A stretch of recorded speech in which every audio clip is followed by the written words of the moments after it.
Okay, yes, Mike. Just, on that same note, I mean, in my mind, it fell under another general category, but specifically, we should probably have the YMCA redevelopment up there as it's something we need to focus on, and what role we play and how we can influence that. So, it's a significant parcel in town. I mean, frame that. Monitor, revisit. I mean, how would you? Maybe take a more proactive role in trying to shape what goes there. It's a very complicated issue. I mean, our whole aspiration is to get it developed. Yeah. So it's across the finish line. I was out with people last night after our meeting who said we should buy it. The village should buy it, the village should control it. You get 50 different opinions. Yeah, there's a For lot of people, but I think overall it's probably a good thing. It's such a big just to have maybe to determine what our strategy should be moving forward given a certain set of circumstances. Determine what our approach will be to. Mark, you can do a quick take, right? Not quick take, but I'm just saying, right? It would be hard to get legislative focus nowadays. But eminent domain for a road or infrastructure. Oh, true. That's right. It has changed. Yeah. Anyway, that we talked about it. It came up yesterday. I don't know. I mean, is it? I mean, what's out there. What does everybody? Well, a couple things. One, I think the short-term goal is you can plug your ears, but having the Y take down the building. I think we can control that. And we should control that, and that should be done very quickly. And I think Bob just reported, though, in his last discussion with the Y, that is in progress. They have their bids, and they hope to have maybe a process in play by the end of January, February, to demolish. So that'd be great. I would, for what it's worth, add that I support the notion that it is separately identified as a goal, because if nothing else, figure out where you are with the project. Write down where you are and what you think you're going to end up doing over the course of time, so that it can be communicated broadly to the community. I think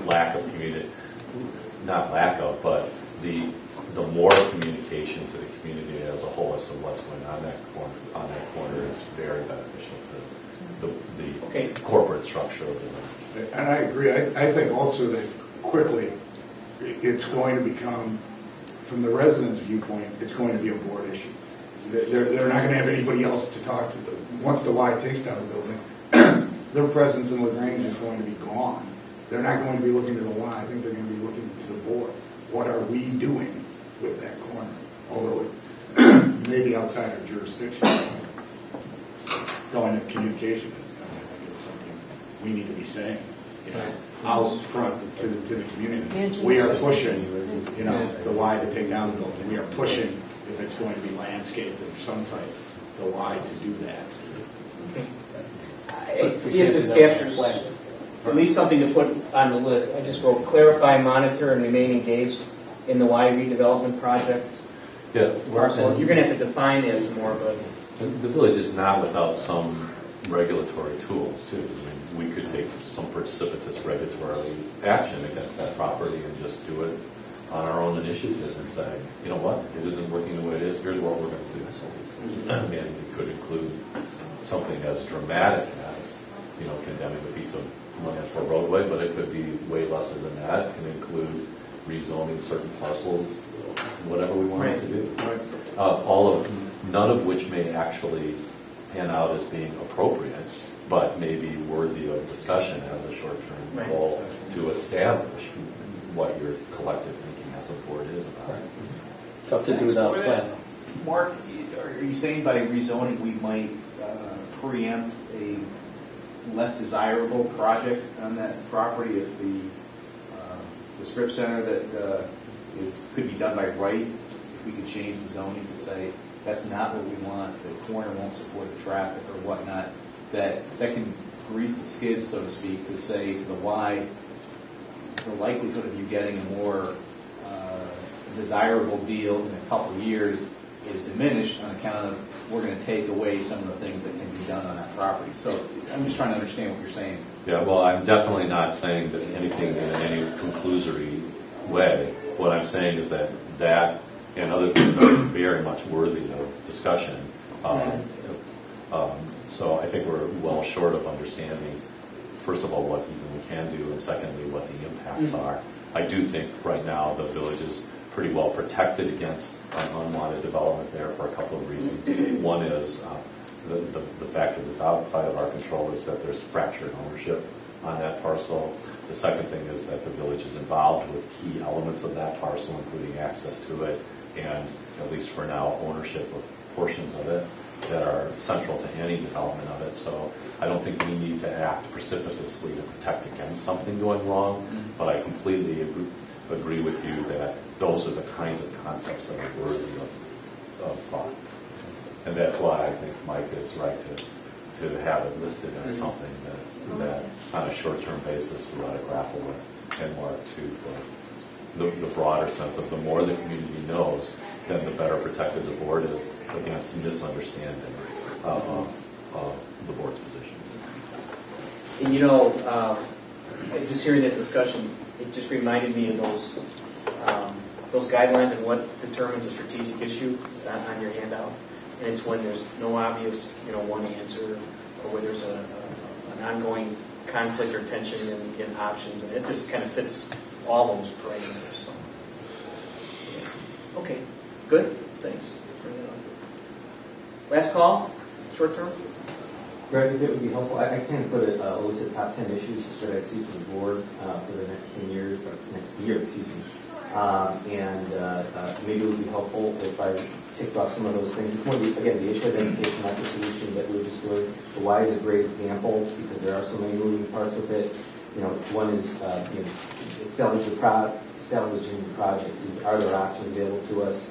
Do we adjust the PUD? Again, don't have the answer. That's not the solution. Is not the issue for today. IDOT approval. Do we go ahead and proceed with money out the door to come out with a transportation plan that we think is probably going to work no matter what kind of mixed-use development goes on that particular site, and go ahead and get that approval now, since we seem to be approaching that with IDOT, or lose that momentum and then have to kind of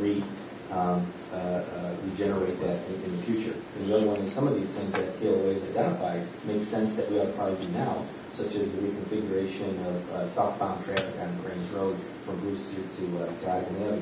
We've got the court process for the Park District and the sale of its land. We've worked collaboratively with the Park District on a master plan for Gordon Park, which I think has a lot of merit to it. There's money in the state capital bill to fund a ped bridge over Ogden Avenue, and so the question becomes, how do we time that with the remastering of Gordon Park, and do we do that in advance if the money does become available, and the bill will end, but maybe the Park District isn't there yet, but those are all kind of things that's probably more of a long-term issue. Then the upcoming land exchange, is that something that the board wants to extend, or does the board want to adjust that to make it a permanent exchange because of its merits? And then finally, as we talked about, the demolition of the building itself. So those are 7 different elements to that particular project. We talked about the West End. We talked about traffic and pedestrian safety and traffic management, of which there's easily 13 different things, whether it's speed studies, traffic enforcement, create underpasses, the underpass at Maple and the IHP tracks. We talked about economic development. Let's see here, West End. Zoning code amendments, the village budget, and the sub-issues that we've talked about with that, capital projects. This planning session itself, and village facilities. So we pretty much covered it all, and if we need to, we've got the additional subcomponents of sub-issues. Right. Okay. We're going to be busy this year. Just 29 short-term goals. Just a short term.